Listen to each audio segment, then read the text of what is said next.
श्री परमात्मने नमः। यथार्थ गीता, श्रीमद्भगवत गीता, अथ पंचमो अध्यायः। कायेन मनसा बुद्ध्या केवलैरिन्द्रियैरपि योगिनः कर्म कुर्वन्ति संगं त्यक्त्वात्मशुद्धये।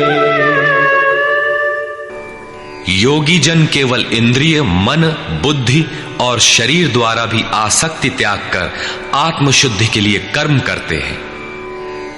जब कर्म ब्रह्म में विलय हो चुके तो क्या अब भी आत्मा अशुद्ध ही है? नहीं, वे सर्वभूतात्म भूतात्मा हो चुके हैं। संपूर्ण प्राणियों में वे अपनी ही आत्मा का प्रसार पाते हैं।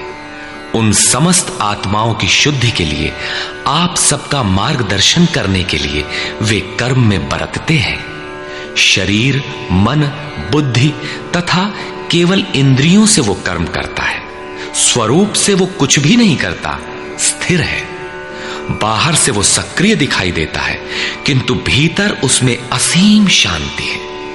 रस्सी जल चुकी, मात्र ऐंठन आकार शेष है, जिससे बंध नहीं सकता।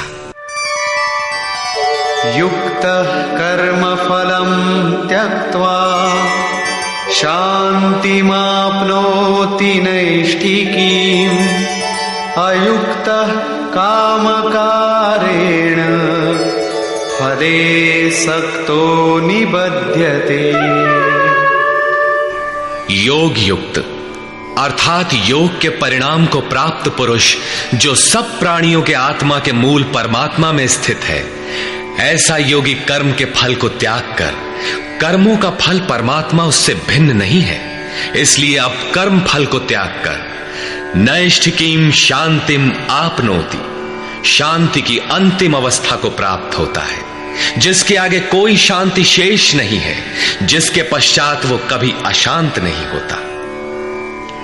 किंतु अयुक्त पुरुष, जो योग के परिणाम से युक्त नहीं है, अभी रास्ते में है, ऐसा पुरुष फल में आसक्त हुआ। फल है परमात्मा, उसमें उसका आसक्त होना आवश्यक है, इसलिए फल में आसक्त होने पर भी काम कारेण निबध्यते, कामना करके बंध जाता है, अर्थात पूर्ति पर्यंत कामनाएं जागृत होती है।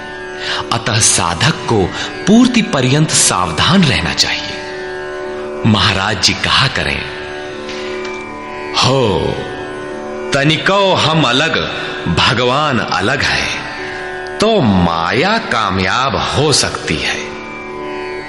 कल ही प्राप्ति होनी हो, किंतु आज तो वो अज्ञानी ही है। अतः पूर्ति पर्यंत साधक को असावधान नहीं होना चाहिए।